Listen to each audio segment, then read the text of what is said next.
I am here today, back with another episode at the intersection. Today, I am here with Paige Finn Doherty. I know you grew up in a household that celebrates the intersection of art and technology, which is kind of the ethos of this show, so welcome. At 24 years old, Paige is the founding partner at Behind Genius Ventures, where they invest in the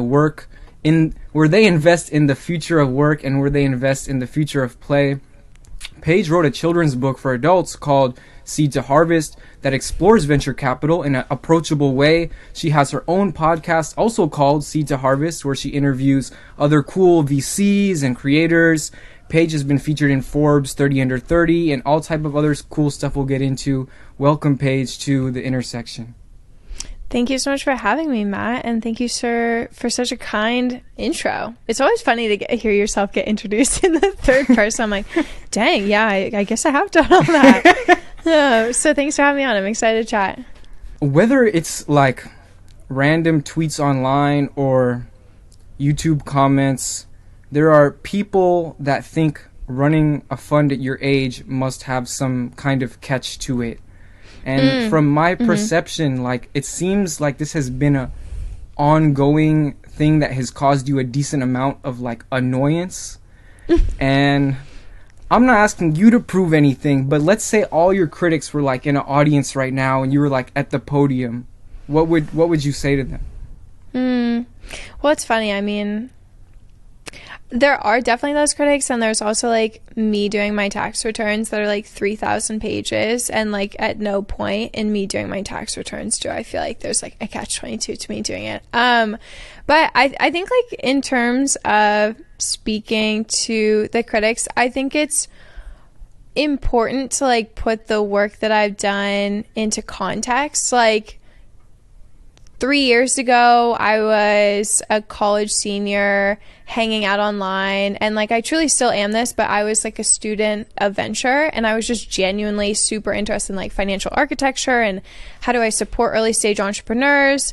And so like building BGV has been an extension of me continuing to learn more and more about venture, and I'm like still very much on that path. And so I'm not going to be like perfect, and I don't claim to be in any like sense of the word. But I do think that actually I went to this really great talk, and I'm forgetting the guy's name, but I went to this talk at Forbes Under 30, and I remember this guy, he was speaking about going to Harvard and teaching like a speech and debate class. And I remember him talking about his experience, like looking around and just being like, why me? Like, why am I in this privileged position?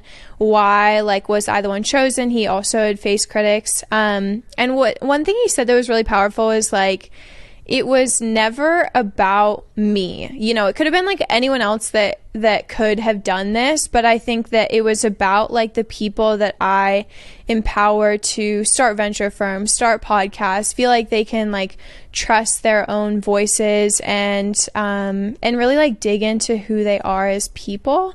And so I think like sometimes when I can get too in my head about the critics or whatever, I like go back to that, and I love like hearing stories about how people like started their own fund. Like my old bosses, when I was an intern, I had coffee with them over the summer, and they're like, yeah, like no offense, Paige, but like if you did it, anyone can do it. And I was like, okay, like thank you, it was very nice sentiment, like weirdly worded, but I do think that is true. Like I'm an example of like someone who, you know, went to SDSU, studied computer science, didn't really like look the part of a traditional VC, and like quite frankly I'm not building a traditional venture firm. So I think that like everyone has something unique inside of them, so just like figuring out what that is, bringing it to life.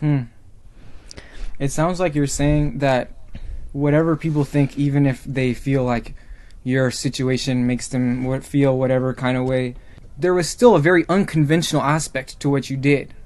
Yeah, and I think there like still is for sure. And I'm like, I would say I was listening to this great like Jane Fonda interview with Alex Cooper, who runs the podcast Call Her Daddy, and she was kind of like, which like them. Alex is great. I started listening to her podcast when she was know her? like, Well, I don't know her personally, but we sat, like, she was the same year of Forbes Under 30 as me, and it was funny because she sat, like, in the same director's chair to talk about her work, because we were both standouts. She was for media, I was for venture. So I think she was, like, interviewed right before me. Yeah, but she was talking about her experience in, like, a very similar matter on that, but, yeah. I don't know. I feel like it's... Go ahead. Oh, getting into Behind Genius, how do you define the future of work and the future of play? And then looking forward, what are you personally excited about in the future of work and the future of play? I mean, I think my answer to this is, like, in the title of our venture firm, Behind Genius Ventures. Like, we don't define the future of work and the future of play. Like, the founders that we back, the genius founders that we back, are the ones that are, like, redefining what the future of that looks like. I think some of the investment themes I'm really excited about are creator tools. So how can creators, like, build, monetize, create sustainable businesses based on building communities online, holistic, like, health and wellness, gaming, and then fintech. So I'd say those are some of the areas that I've really focused on in terms of investing. But at the end of the day, it really comes down to, like, the founders that we back.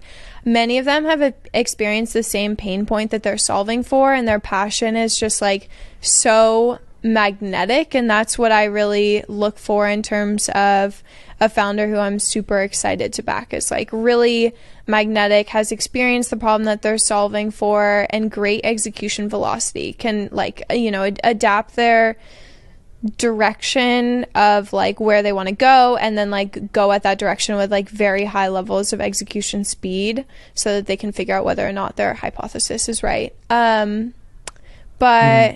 Yeah, so I would say it's, like, more defined by the founders that I choose to back than anything else. But I could go on and on about creator tools. I think that space is, like, super interesting.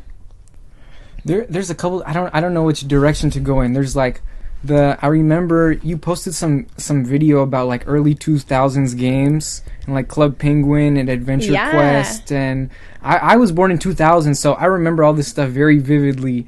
And I want to ask you either about that, like, your passion for, or your insight into why you thought gaming was a place you could invest in. But then you said this passion that you look for in founders, and I've seen founders who have this passion, but they also have this other stuff that, like, underneath the passion that's a little, like Elizabeth Holmes, for example, or a founder who I won't name, who I'm thinking about very specifically recently, who's gone through a big, like, turmoil.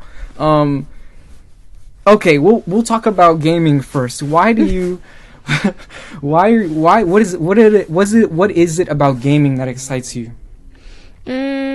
Well, I feel like that sense of connection, and I feel like this is also coming from, like, I was born in 98, so, like, I broke my wrist when I was, like, in 7th grade, and so I spent, like, probably a month at home, and I was just playing, like, Line Rider and cool math games and Club Penguin and Adventure Quest and all these games. I was just, like, so interested in. It was so, like, interesting to participate in a reality where I feel like different styles of games, whether they're, like, massive multiplayer, like, role-playing games, or they're, like, first-person shooter, or they're, like, building games where you're, like, building up, oh my god, what was Dragon Veil? I think that it was what it was called. I played that a lot. I think that, like, different people are, like, really talented at, like, different games, and so I feel like it's a really interesting way for folks who might not be as confident in their skills to, like, build up confidence and skills in, like, a specific game. And it's kind of similar to the way that I viewed Twitter, like, in the early days. Like, Twitter as a game, like, I was good at. Like, I'm a writer, and I really enjoy, like, building community, and it was, like, all these people that I looked up to, and I was like, you mean I can just, like, DM them and say, like, hi, what's up? Big fan of your work. It's so cool. Huh. So I think that, like, gaming for me has been a passion, and then my brothers are both big gamers, so they're like 22 and 20, so they're very much, like, gaming a lot with their friends, and I feel like it brings them a sense of community when they have friends that have gone to college in different places. And so I think there's, like, games you can play by yourself, games that you can play with existing friends that's just like an extension of your offline friendship, and then there's like games where you can find like new friends online, which I would say like Twitter's pretty similar to that, or it has been for me. And like my brother plays Rocket League all the time, but I'm really interested in like gaming infrastructure and like what are the layers that enable new technology to come through. So like a couple of the investments we made were like Averon, which is a game-based rowing machine, and then The Last Game Board, which is a digital tabletop gaming platform. I think hardware in the gaming space is really interesting. I studied mechanical engineering, and I know how difficult it is to build like a working prototype. It's just such a different iterative cycle than it is to build a software product. But I think that there's something like physical things have spiritual weight, and I feel like to interact with a game in that way can be a really special experience. So yeah. Interesting.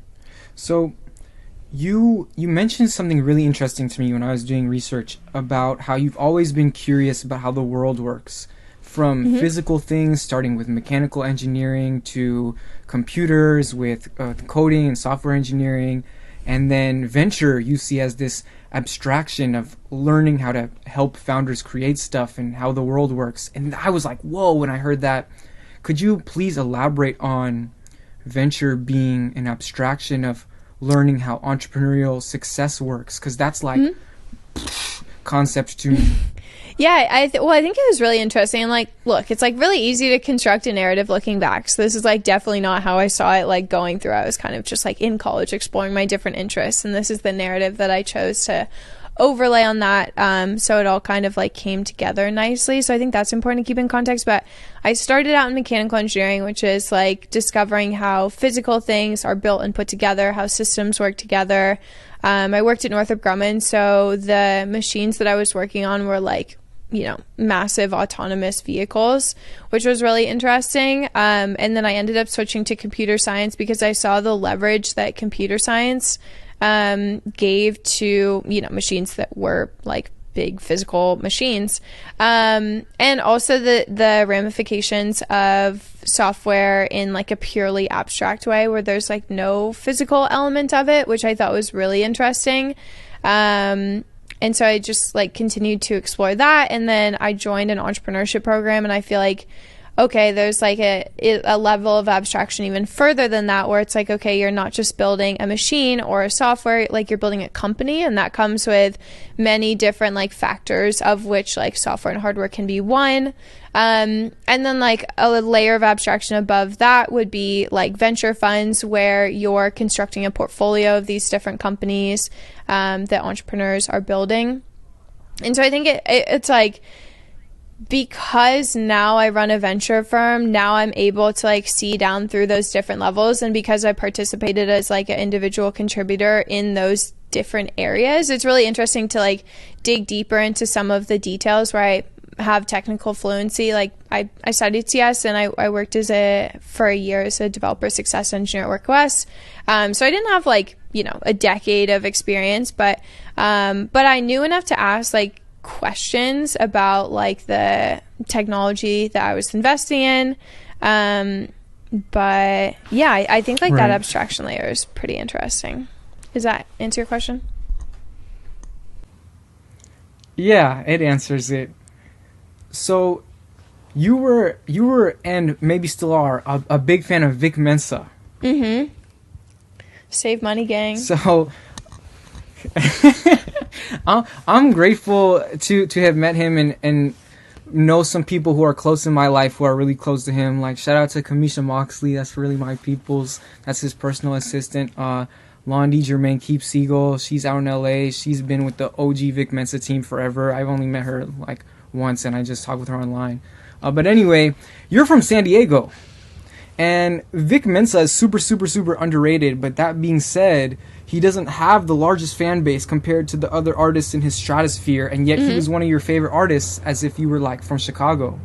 So how did you discover Vic Yeah. How did I discover Vic? That's a good question. I feel like, well, like, first off, it's important to preface this with, like, I thought I was going to manage rappers. Like, I was for sure that was, like, the path I was going down. When did you have that thought? I like, all through college, I planned, like, a bunch of events. I actually planned with, like, a group of my friends a music festival that had, like, a $300,000 budget at SDSU.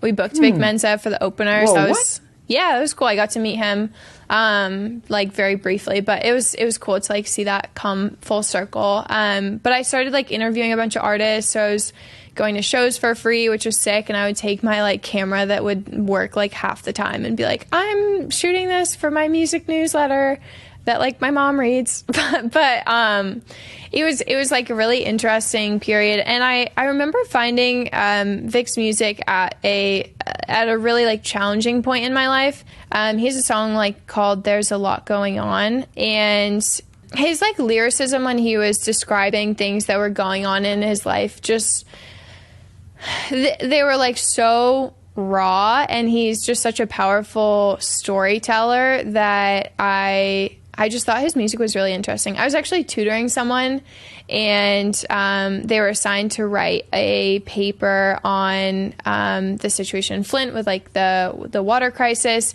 and Vic had written a song about it. So I actually, like, gave my like, pupil the song to listen to, and so he wrote his whole paper on it. But I Really? Yeah. I mean, I think he's just, like, an incredible translator. I haven't followed his work as closely as I did in, like, 2017, 2018.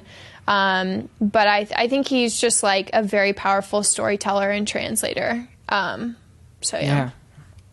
I interviewed Cause, who's kind of, like, in a similar, well, he's, like, he was on the Dreamville label when I interviewed him, but I feel like they're, like, quite similar in, like, artistic style, like, very, like, lyrically oriented. I think it's also a bit challenging when you're, like, an artist that's very lyrically oriented, because I do think it is a bit more challenging to make, like, party bangers. To make lit music? Yeah, yes. I'm not necessarily going to put on, like, a Vic Mensa song in the club. I'm going to, like, listen to it on my, like, drive home or something when I'm, like, in my feels. Yeah. This is a common dilemma with many, many, many artists. I could go on and on and on about that topic. Anyway, so like you said, you have this background in mechanical engineering and computer science and being super technical. And I've met other founders over the years who've built ventures with the goal of helping more young girls feel excited about tech. Mm-hmm. So similarly to why you wrote Seed to Harvest, making things more approachable, what does Paige think is needed today to get more young girls excited about tech? Well, I feel like a big thing for me was just, like, meeting people that were doing cool things. Like, I remember when I got into mechanical engineering, I started learning more about, like, what being an Imagineer was, and it was like, what? You get to, like, build roller coasters?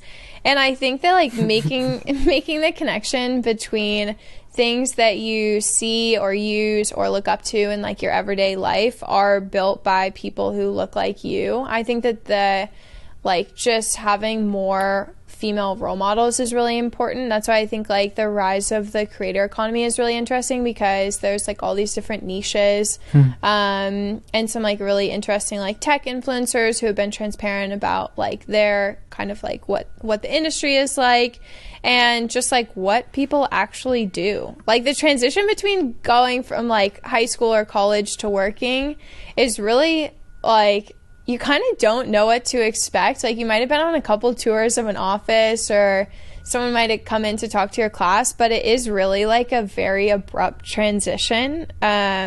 So yeah, I feel like more representation, and then just, like, more insight into, like, what it actually is, what it actually means to, like, be an engineer or computer scientist, or, like, software engineer. That's a simple, straightforward, and really great answer. So, what does your day-to-day life look like behind Genius? Like, what did you do this week? What did I do this week? I spent a lot of time with, like, founders and investors, which was really nice. So it was, like, quite community-oriented, working with some founders who are going out to raise. I would say, like, one of the two biggest pillars is, like, I help founders tell better stories and build stronger communities. And so most of my calls like orient around that, on like, how can I tell this story better, or like better from a visual perspective? How can I get it to resonate with like a larger variety of people or investors or customers or employees? And then the other part of that is like community. So it's like thinking about, how do you, like, you have this community feedback, how do you parse through it, or how do you get more community feedback? And now that we backed like 33 companies to date, there's a lot of really interesting insights that I can pull from like across the portfolio, where it's like, oh, this founder is like going through the process of evaluating or like getting like a debt term sheet. And they are doing that in conjunction with raising a round, and like, how do they think about going through that? And so I think it's been really helpful to draw on the insights of like the other founders that we've backed now. And then I've been making some content. I've started posting more on TikTok, which has been really fun. And then I would say like the day-to-day of running a venture firm is kind of like, I did some reference calls for an investment. I don't know. It's always different, but it's like very relationship oriented. So I find a lot of times like I'm like calling an investor who I value their opinion. I have a question to ask them. I'm very much like a community top venture capitalist. So I feel like I just spend a lot of time like asking people questions and for advice. And I think that was something that I just like was really important to me in continuing my career. Even though like I run a venture firm now, I still like ask for help all the time. Very cool. So, going off on a kind of unrelated tangent, you mentioned this idea of subconscious beliefs that can seep in when you see someone else achieve like this conventionally recognized goal and still be unhappy, and that kind of like deter you from that goal. Like someone who's rich but miserable, and oh, what if that happens to me? So, how do you try to remind yourself that how you are is like you're making? Yeah, I think this is challenging, and like I'm not 100% sure of like the demographic of folks that are listening, but like for a lot of young people, I feel like they suffer from imposter syndrome. I think this is something where I did something called shadow work. So like Julia Cameron wrote this incredible book called The Artist's Way. And one of the exercises in it is to do shadow work. And so it's like finding out, basically you write out a bunch of affirmations. Like, I am successful. I have a healthy relationship with my family. I have a great relationship with my partner. I have a great relationship with my friends. Like all these affirmations, and then see, when you write them down, you have to write out like the negative blurts that your subconscious will be like, oh, actually this is wrong. This is wrong. And then you look at those and you like evaluate them on like, where did this negative thought come from? Is it someone in my like circle? Is it myself? Is it experience that I had when I was a child that I never evaluated? I'm like very lucky to have an executive coach, which is like by far, outside of like the fun, one of the best investments that I've made in myself. And she really helped me go through like a lot of this shadow work and where I was feeling resistance. So I would say I would like definitely recommend that work. And it's like, it is work. Like that is a challenging thing to look at where you're seeing resistance. But I think that was really helpful because I was able to see like, okay, there's examples of people who I know like are successful but unhappy, but there's also like examples of people that I know that are successful and really happy and like have great relationships with their family. And so is that a belief that I want to carry into this next period of my life? Like, not really, because what happens when you have those negative blurts is that you'll begin to like self-sabotage, where if you think that if your like core belief is that if you get successful that you will be unhappy, then you'll start to sabotage yourself on the way to success because you don't want to be unhappy. So I think that doing shadow work was really impactful for me. That's a really interesting concept. I think it's worth like experimenting with. Yeah. You have a big passion for writing, like you said earlier. You get a lot of joy out of the impact your writing has on people. Tell us about Paige's love for writing. Sure. I mean, I think it starts with journaling. I think that journaling has been something I've been doing since I was really young, and I feel like it's such an interesting expression of like who you are to go back and like read journal entries from when I was like 15 or 18 or like 20 and just like see you know, what was I thinking about then? What was I worried about? Like, is that still valid now? Like, how have I changed? And then like kind of taking those insights and writing about them has been really helpful. I would say it's kind of split into personal and educational has really been like my two lines of writing. So I've written a lot of like educational content around venture because I just like quite frankly didn't find it when I was like building BGV or running my first syndicate in 2020. There just wasn't, I just couldn't find it. I was like, can someone write like for, right, you know, someone who's like me who like doesn't know all the jargon, please?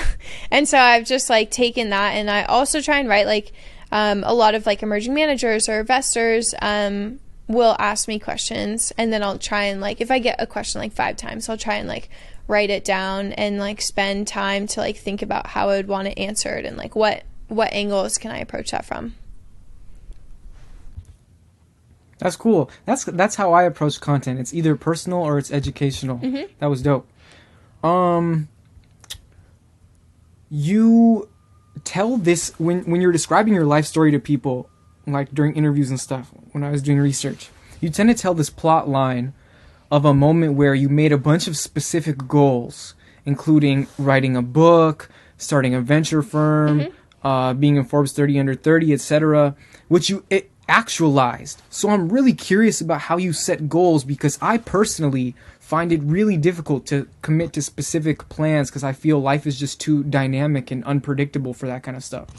Yeah, I think well, I read like The Secret. It was an assignment in my like entrepreneurship class, and it talked about like making vision boards and having specific goals, and I was like, okay, can I curse on this? Is that allowed?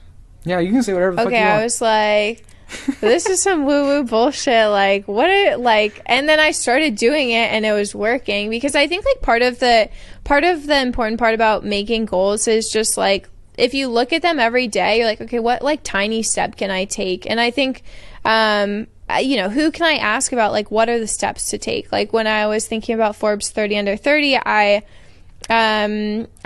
applied to like go as a scholar to the conference. I tried to like meet as many like listers as possible. I tried to ask them about their process. And then once I had asked like 30, 40 people how they got on the list, I was like, oh, okay, like, you know, you have to have a unique story. You have to like know other people that have been on the list that will nominate you, and not in a way where you're just like the only contact you ever have with them is like, hey, can you nominate me for this list? It's like build genuine connections, and they're also they're dope people. Like they've done really interesting things. And then you have to have like a unique story, and then like execution velocity as well. Like they look a lot at like how much you've accomplished in a short amount of time.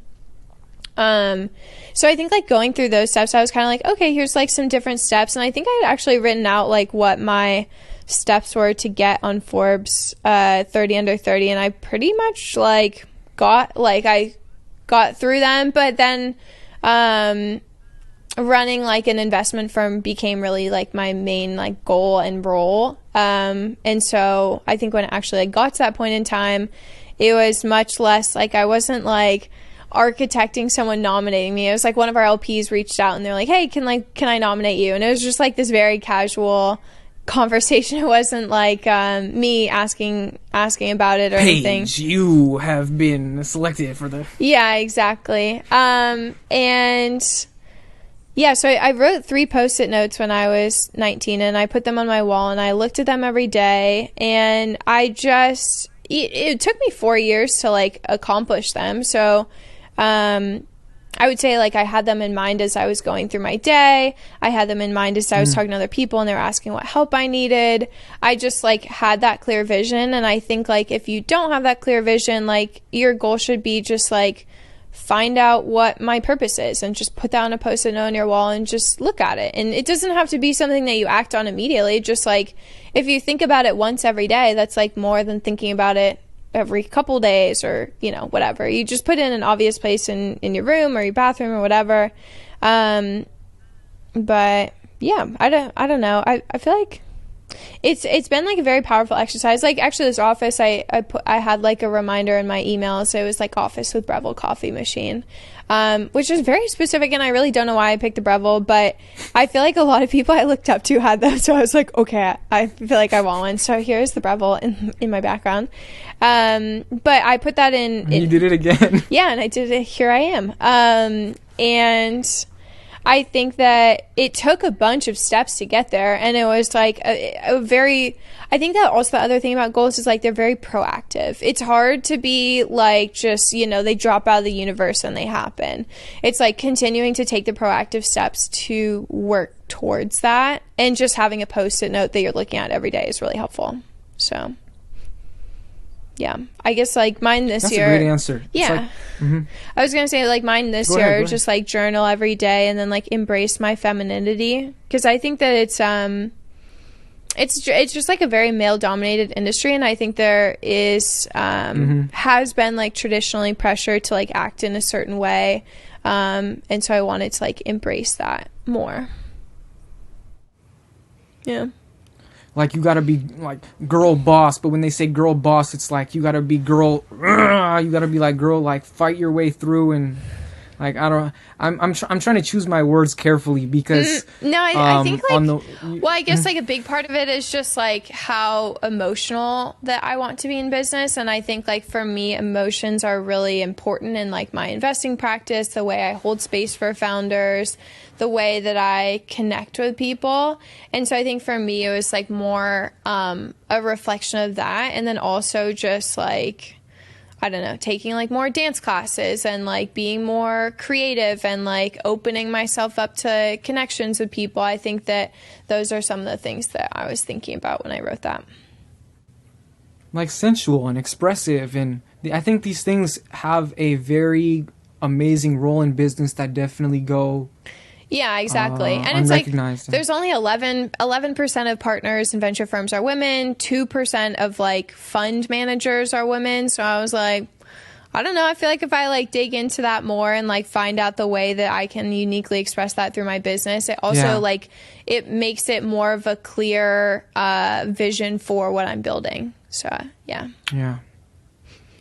That's awesome. Vibes. That's awesome. I'll keep you updated. please keep me updated. You said that anyone from any background can get into venture, which I agree, but to play devil's advocate, like I don't think people from unconventional backgrounds are as likely to get into venture unless they see it as something not cool. Just approachable. Yes, cool. Well, is that what you said? Yeah, exactly. Right. right. How do you think interesting, like young people like yourself, ourselves, can push venture into a rebranding of being more cool? You know what I'm saying? So that it becomes automatically more inclusive. Yeah. I mean, like I was joking with my chief staff about this, but like Jordans as a uniform is kind of like one of the things that I was suggesting. It was funny. I was like at the Forbes conference and both Riley and I were wearing Jordans, and someone walked up to us and they're like, oh, like, do you run a consumer company, whatever? And we were like, no, like we it's a venture fund. And they're like, what? And I don't know, like I feel like I've always been in a street style, and that goes into like working in music and being really interested in that. So I mean, I think, and then also like through my content, just being a 24-year-old, like, yeah, I run BGV and manage like 10 million plus in AUM, but like I'm also 24. So why shouldn't I like act my age in that way? I think that like makes it a lot more approachable. And I think that there's some like really cool venture firms as well. Like some of the ones in like the consumer space. Like I think Night Ventures is super interesting. My friend Emily Herrera over there is really cool, but it's like Mr. Beast venture arm. I think that like a lot of people are doing things that are cool. They might just not be talked about as broadly. So I want to like share those stories through my podcast. But yeah, I don't know. I hope to like contribute to the coolness factor of VC. But I think you will. Yeah, TBD.